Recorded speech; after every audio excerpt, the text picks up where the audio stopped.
विशेष का है ना यहाँ की, या दल का या किसी संस्था का जब पतन होता है, विनाश होता है, तो उसके पीछे कई सारे कारण हैं। कारणों के बगैर विनाश या पतन नहीं होता। यदि हमने देखा कि जब श्रीमान एकनाथ शिंदे जी कुछ विधायकों के साथ, मंत्रियों के साथ सूरत और सूरत के बाद गुवाहाटी गए, तो 22 जून से लेकर के अगर देखा जाए तो पिछले एक महीने के पूर्व तक क्या मांग कर रहे थे एकनाथ शिंदे जी और उनके सारे नेता, सारे विधायक, सारे सांसद, कि उद्धव ठाकरे जी बाला साहब ठाकरे के विचारों के अनुसार काम करें, शरद पवार और कांग्रेस का साथ छोड़ दें। क्या करा उद्धव जी ने?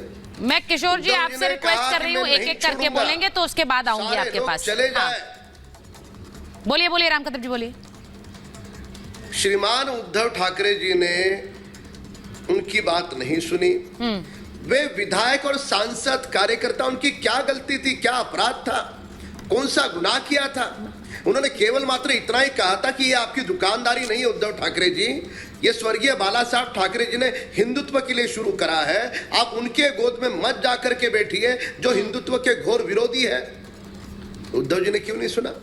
आपने बहुत एक अच्छी बात कही कि राउत की बोली और सोची समझी उद्धव जी की चुप्पी, यही उनके पतन और विनाश का कारण है। कौन से आदमी को अपने घर के नौकर चाकर सेवक जिन्होंने बाला साहब की सेवा की वो छोड़ के जाते हैं? उद्धव जी उनको तक नहीं संभाल पाए। खुद का सगा खून का भाई वो भी छोड़ के चला गया। किशोर तिवारी जी तो आपको विलन कह रहे हैं रामकदम जी। पत्नी वो भी छोड़ के गई।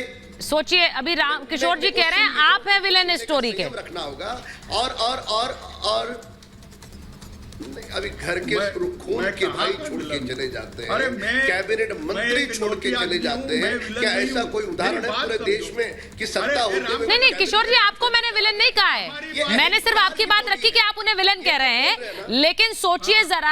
लेकिन सोचिए जरा कि जो बात रामकदम जी ने कही, आज बैठक है, एक अहम बैठक है जिसके लिए अब शिव सैनिक पहुंचना शुरू हो गए, वहां विधायकों सांसदों को पहुंचना है। आप कह रहे हैं कि मैंने स्क्रिप्ट लिखी है।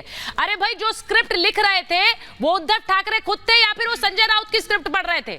मैं ये इसलिए बोल रही हूं क्योंकि सीमा मलिक जी को स्क्रीन पर लाइए जरा। सीमा मलिक जी एक मिनट आऊंगी। किशोर जी एक करके सर, एक करके प्लीज मेरी रिक्वेस्ट है आपसे। आपने अपने राज में लोगों को बोलने नहीं दिया, वो हमने सबने देखा। अब आपका राज नहीं है सर, तो ये बात ध्यान रखिएगा। मैं सीमा मलिक जी आपसे पूछ रही हूं, आज बड़ा आरोप लगाया है और सीधे संजय राउत पर लगाया है।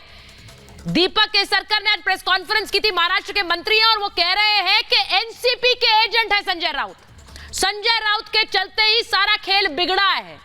उनके बोल भी और उनकी मंशा भी कभी भरोसे लायक नहीं रही है। सीमा